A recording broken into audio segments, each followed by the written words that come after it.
Hello dear students, welcome to my channel bio by Adhiba. So आज की video में हम डिस्कस करने वाले हैं एपिथेलियम टिश्यू को, और जिसके लिए मैंने फुल पेज नोट्स बनाए हैं ताकि आप लोगों को हेल्प मिले नोट्स के थ्रू। तो चलिए शुरू करते हैं। सबसे पहले हम थोड़ा बेसिक्स पढ़ेंगे। तो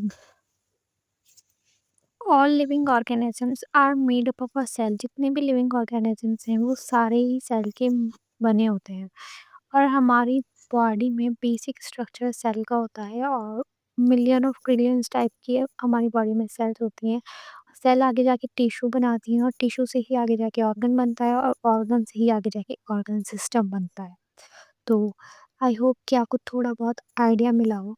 तो हमारा जो टॉपिक है वो टिश्यू है। तो टिश्यू की यहाँ पे डेफिनेशन लिखी है, group of similar cell along with intercellular substance perform a specific function. यानी कि सेल का जो ग्रुप है विद इंटरसेलुलर सब्सटेंस वो परफॉर्म कर रहा है कि स्पेसिफिक फंक्शन।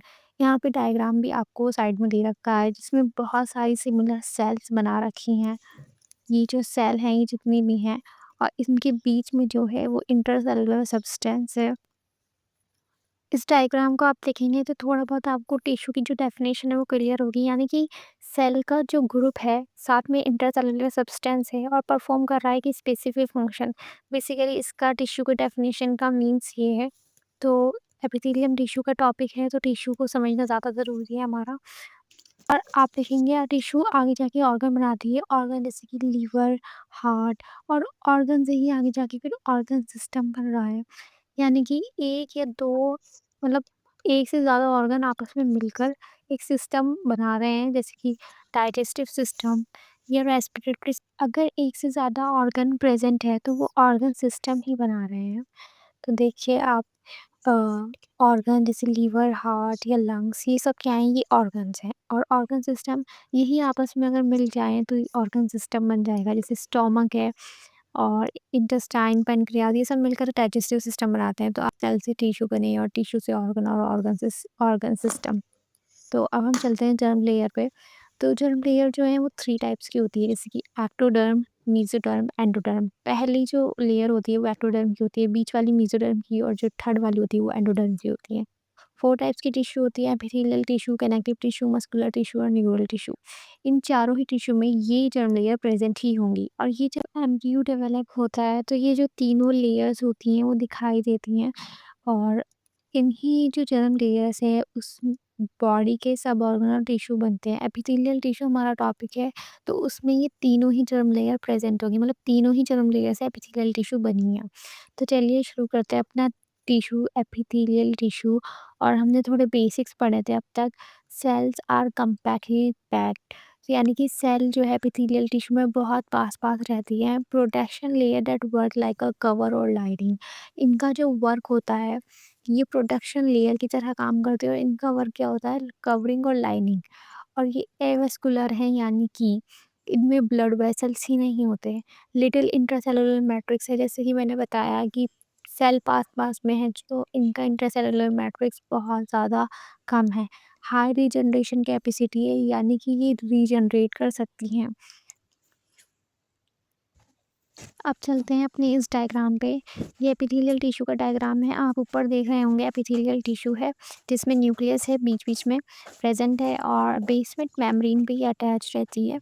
ब्लू में बेसमेंट मेम्ब्रेन है, और सबसे नीचे कनेक्टिव टिश्यू है। अब एपिथेलियल टिश्यू जहाँ होगी वहाँ कनेक्टिव टिश्यू क्यों होती है? क्योंकि ये एपिथेलियल टिश्यू को न्यूट्रिशन, ऑक्सीजन प्रोवाइड करती है। क्योंकि एपिथेलियल टिश्यू तो एवेस्कुलर होती है, तो ये ब्लड वेसल्स के थ्रू इसे न्यूट्रिशन, ऑक्सीजन प्रोवाइड करती है। और ये आपको दिख भी रहे होंगे बेसमेंट मेम्ब्रेन से ये ब्लड वेसल्स जाते हुए। एपिथेलियम टिश्यू का एक सेल थोड़ा सा अलग को मैंने बना रखा है, जिसकी ऊपर के सरफेस को एपिकल सरफेस बोलते हैं, जो कि, और नीचे के सरफेस को जो कि बेसमेंट मेम्ब्रेन से अटैच्ड होता है उस सरफेस को बेसल सरफेस बोलते हैं। और ये आपका फुल थोड़ा सा आपको आइडिया लगा होगा इस डायग्राम के थ्रू, क्योंकि डायग्राम के थ्रू बहुत अच्छे से समझ आता है। और अब तो एपिथेलियम टिश्यू 2 टाइप्स की होती है, एक सिंपल एपिथेलियम होती है और दूसरी कंपाउंड एपिथेलियम होती है। तो सबसे पहले हम सिंपल एपिथेलियम को अच्छे से समझेंगे, उसके बाद हम कंपाउंड की तरफ जाएंगे। ठीक है? तो simple epithelium made up of a single layer of cell. ये सिंगल लेयर ऑफ सेल से वो बनी होती है। और ये बहुत ज़्यादा पतली होती है, थिन होती है, न्यूक्लियस होता है। और मेजर रोल जो इसका होता है सिक्रीशन, एब्ज़ॉर्प्शन, डिफ्यूज़न और फ़िल्ट्रेशन, यानी कि इसका फ़ंक्शन मेन यही होता है।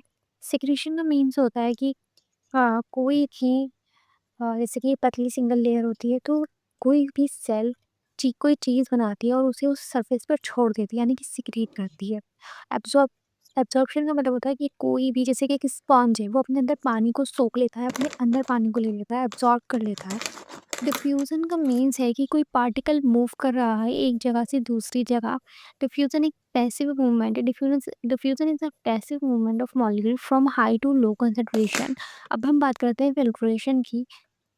फिल्ट्रेशन मीन्स होता है कि कोई भी सॉलिड पार्टिकल है उससे सेपरेट करना लिक्विड से, यानी कि लिक्विड अलग कर देना और जो सॉलिड उसमें पार्टिकल है वो अलग कर देना। फिल्ट्रेशन आप एग्जांपल के तौर पे समझ सकते हैं, हम चाय को छानते हैं तो चाय जो है वो अलग कर देते हैं और जो चाय की पत्ती होती है वो अलग कर देते हैं। तो फिल्ट्रेशन आप एक एग्जांपल के तौर पे मैंने आपको समझा है। तो हमने इन टर्म को बहुत अच्छे से पढ़ लिया है। अब हम चलते हैं सिंपल स्क्वेमस एपिथेलियम पे। जो हम सिंपल एपिथेलियम पढ़ रहे थे वो 3 शेप में होती हैं। जैसे कि सिंपल स्क्वेमस एपिथेलियम ये पहली शेप है, तो हमें इसे अच्छे से पढ़ना है। ये देखिए फ्लैट होते हैं, चपटे होते हैं, बहुत पतली होती है ये। सेल्स आर फ्लैट और इनकी जो बाउंड्रीज होती है वो इरेगुलर होती है। इसे पेवमेंट एपिथेलियम भी कहते हैं क्योंकि ये फ्लोर टाइल्स लाइक होती हैं। तो इसे पेवमेंट एपिथेलियम भी कहते हैं और इनका जो फंक्शन होता है वो फिल्ट्रेशन और डिफ्यूजन का होता है। और इनकी एग्जाम्पल हैं ये 4। ये इसका एग्जाम्पल है air sac of lungs alveoli, इसमें भी प्रेजेंट होती है लंग्स में। और ब्लड कैपिलरी में भी सिंपल स्क्वेमस एपिथेलियम प्रेजेंट होती है। ग्लोमेरुलस और बोमेन कैप्सूल में भी प्रेजेंट होती है। अब चलते हैं अपनी सेकंड शेप वाली अब हम चलते हैं अपने सेकंड सिंपल क्यूबॉइडल एपिथेलियम पे, जो कि क्यूब लाइक सेल है, जो कि आपको नज़र आ रहे हैं। और इसका जो न्यूक्लियस है वो सेंटर पे है और राउंड है। आप देखेंगे स्क्वेमस एपिथेलियम जो थी वो फ्लैट थी, चपटी टाइप की थी, लेकिन ये क्यूबॉइडल एपिथेलियम नाम से ही क्यूब इसमें आ रहा है, यानी कि क्यूब सेल है। और फंक्शन अगर आप देखें तो सिक्रीशन और एब्जॉर्प्शन है। एग्जाम्पल इसका है डीसीटी, डिजिटल कॉन्वोलेटेड ट्यूब्यूल्स। और दोनों ही आपको नज़र आ रही हैं, आप थोड़ा डिफरेंस देख सकते हैं दोनों में। और सेकंड एग्जांपल है स्मॉलर डक्ट ऑफ ग्लैंड और थायराइड फॉलिकल। थायराइड ग्लैंड में भी ये प्रेजेंट होती है। और जर्मिनल एपिथेलियम में, यानी कि ओवरी और टेस्टिस में भी क्यूबॉइडल एपिथेलियम प्रेजेंट होती है। सिंपल क्यूबॉइडल एपिथेलियम बहुत ज़्यादा सिंपल होते हैं, क्यूब लाइक सेल होते हैं और इनका जो फ्री सरफेस है सिंपल है। लेकिन क्यूब सेल और भी होते हैं, यानी कि ब्रश बॉर्डर क्यूबॉइडल भी होगा, जिसमें ब्रश बॉर्डर क्यूबॉइडल पे इसकी फ्री सरफेस पे माइक्रोविला है। और सीलिएटेड क्यूबॉइडल भी होगा, इसकी फ्री सरफेस पे सीलिया प्रेजेंट है। अभी मैं आपको थोड़ा सा लिख कर समझाऊंगी ताकि आपको थोड़ा बहुत आइडिया मिले। हमने क्यूबॉइडल जो है, हमने 3 टाइप्स की पढ़ी है। एक होती है ब्रश बॉर्डर क्यूबॉइडल, जो कि क्यूब लाइक तो होती है, पर इसका जो फ्री सरफेस है, यानी कि ऊपर का जो सरफेस है, उसमें माइक्रोविलाई प्रेजेंट होते हैं। और दूसरी होती है सीलिएटेड क्यूबॉइडल, जिसका क्यूब लाइक तो होती ही है, पर इसके ऊपर की सरफेस पे सीलिया प्रेजेंट होता है। और न्यूक्लियस तो इनका राउंड होगा और सेंटर पर होगा।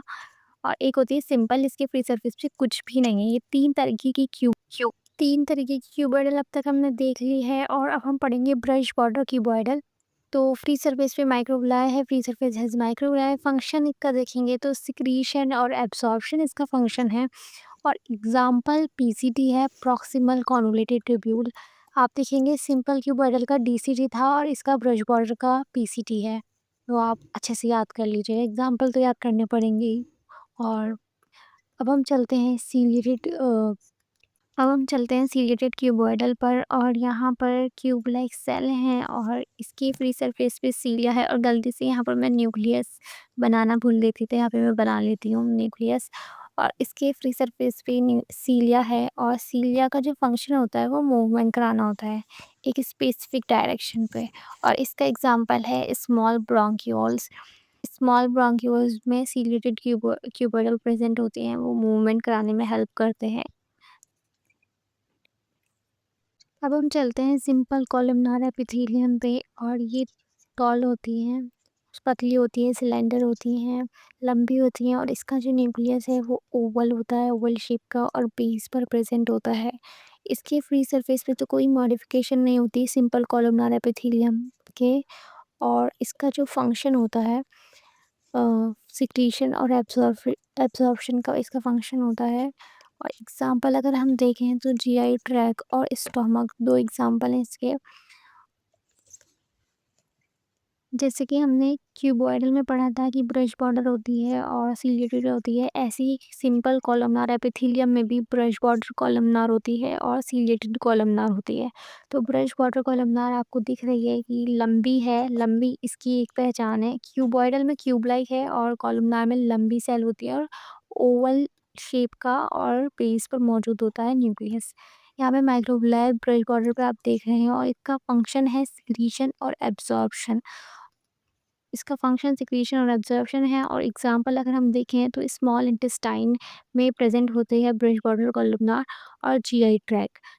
यहाँ पर आप देखेंगे कि ब्रश बॉर्डर कॉलमनार और ब्रश बॉर्डर क्यूबॉइडल में क्या फ़र्क है।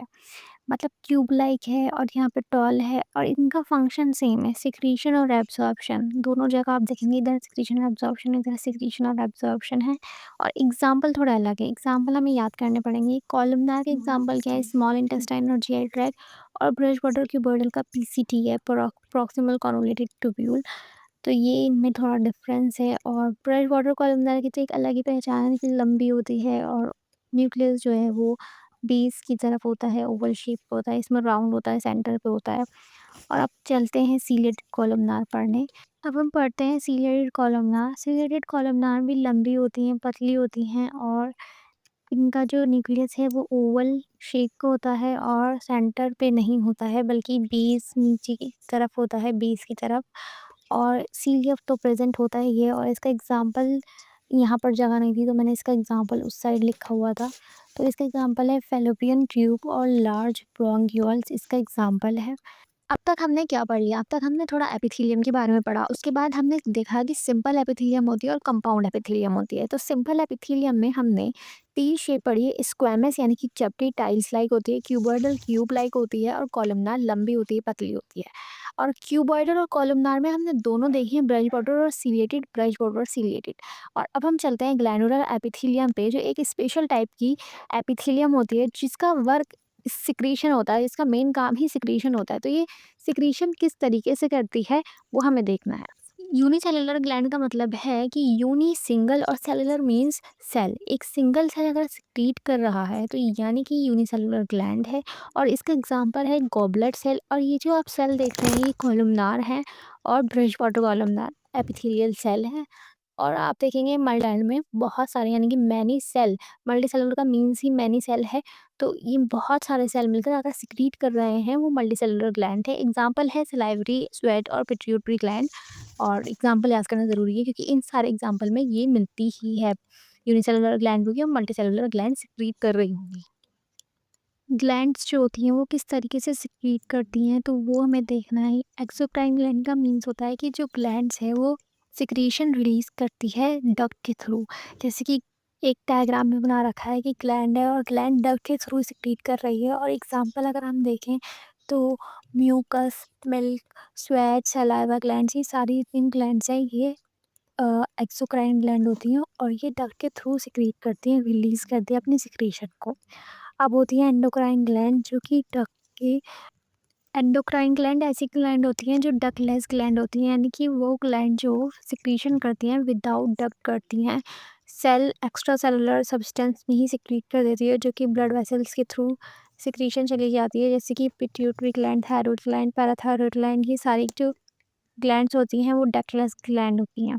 और एक एंडोक्राइन और एक्सोक्राइन ग्लैंड के अलावा भी एक और टाइप की ग्लैंड होती है जिसे हेटेरोक्राइन या फिर मिक्स ग्लैंड कहते हैं। ये जो ग्लैंड होती है वो दोनों ही तरीके से सिक्रीशन कर सकती हैं, एक्सोक्राइन की तरह भी और एंडोक्राइन की तरह भी। Gland it has both exocrine as well as endocrine. और इसके एग्जाम्पल भी यहाँ पर लिखे हुए हैं, पेनक्रियाज और गोनेट्स इसकी एग्जाम्पल हैं।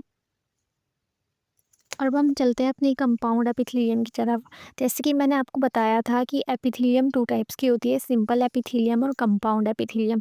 सिंपल एपिथेलियम तो हमने बहुत अच्छे से पढ़ ली थी, उसके बाद हमने एक और टाइप की एपिथेलियम पढ़ी थी, ग्लैंडुलर एपिथेलियम। और अब हम पढ़ेंगे compound epithelium. Compound epithelium multi layered epithelium होती है, यानी कि सिंपल सिंगल लेयर होती थी, पर ये मल्टी लेयर होती है, यहाँ पे बहुत सारी लेयर होती है। और इसका मेजर रोल प्रोटेक्शन का ही होता है। एग्जाम्पल इसका स्किन है। जैसे कि जैसे कि सिंपल एपिथेलियम में हमने देखा था कि सिक्रीशन कर सकती है, एब्जॉर्प्शन, डिफ्यूजन, फिल्ट्रेशन, इतने सारे रोल थे। पर इसका जो मेजर रोल है कंपाउंड का, वो होता है प्रोटेक्शन। कंपाउंड एपिथेलियम 2 टाइप्स की होती है, एक होती है स्ट्रेचेबल और दूसरी होती है नॉन स्ट्रेचेबल। तो पहले हम स्ट्रेचेबल को पढ़ेंगे। स्ट्रेचेबल कंपाउंड एपिथेलियम को ट्रांजिशनल भी कहते हैं, ट्रांजिशनल एपिथेलियम भी कहते हैं। ये स्ट्रेच हो सकती है, यानी कि अपनी साइज़ को बढ़ा सकती है, घटा सकती है, स्ट्रेच हो जाती है। और इसमें ना जो बेसमेंट मेम्ब्रेन होती है या तो पतली होती है या फिर कहीं एब्सेंट भी होती है। इसके एग्जाम्पल है यूरिनरी ब्लैडर, यूरिटर और रेनल पेल्विस। और अब हम चलते हैं अपनी सेकंड वाली नॉन स्ट्रेचेबल पर, जिसे कहते हैं एपिथेलियम, स्ट्रेटिफाइड एपिथेलियम भी कहते हैं। ये स्ट्रेच नहीं होती बल्कि प्रोटेक्शन देती है। ड्राई एंड मॉइस्ट 2 टाइप्स की होती है नॉन स्ट्रेचेबल आगे जाके। लेकिन जो ड्राई होती है, इसमें ऊपर वाली जो लेयर होती है इसमें कैरेटीन होता है, कैरेटीन प्रोटीन की एक लेयर होती है। इससे जो इसका सरफेस है वो ड्राई होता है, टफ होता है। और ये एक एग्जांपल है स्किन। स्किन में ये एपिथेलियम होती है, इस वजह से ये ड्राई होती है हमारी स्किन। इस इसको केराटिनाइज्ड स्ट्रेटिफाइड एपिथेलियम भी कहते हैं। और जो दूसरी मॉइस्ट का मीन्स होता है गीली, ठीक है, जो जिसमें केराटिन नहीं होता, कोई लेयर नहीं होती, कोई प्रोटीन नहीं होता केराटिन की, और इसे नॉन केराटिनाइज्ड एपिथेलियम भी कहते हैं। तो मॉइस्ट जैसे कि फेरिंक्स, बक्कल कैविटी और एसोफेगस हो गया, ये इसके एग्जांपल है। मॉइस्ट रहते हैं ये एरिया और ड्राई हमारी स्किन रहती है, तो इसके एग्जांपल काफ़ी ईजी है याद करना। तो यहाँ पर इस वीडियो में हमने एपिथेलियम को बहुत अच्छे से पढ़ लिया, सिंपल एपिथेलियम भी पढ़ लिया और कंपाउंड एपिथेलियम भी पढ़ ली। शुरू में हमने थोड़ा बेसिक्स भी पढ़े। तो यहाँ पर हमारी वीडियो एंड होती है। और अगर आपको वीडियो पसंद आई हो तो लाइक कर देना और चैनल को सब्सक्राइब करना बिल्कुल मत भूलना, और अपने फ्रेंड्स के साथ भी शेयर करना। और मिलते हैं नेक्स्ट वीडियो में। और हाँ, तो आप कमेंट्स में ये ज़रूर बताना कि आपको नेक्स्ट वीडियो किस टॉपिक पर चाहिए, बिकॉज़ मैं उसी टॉपिक पर कोशिश करूँगी कि वीडियो बनाऊँ। ओके, तो फिर मिलते हैं नेक्स्ट वीडियो में, तब तक के लिए बाय।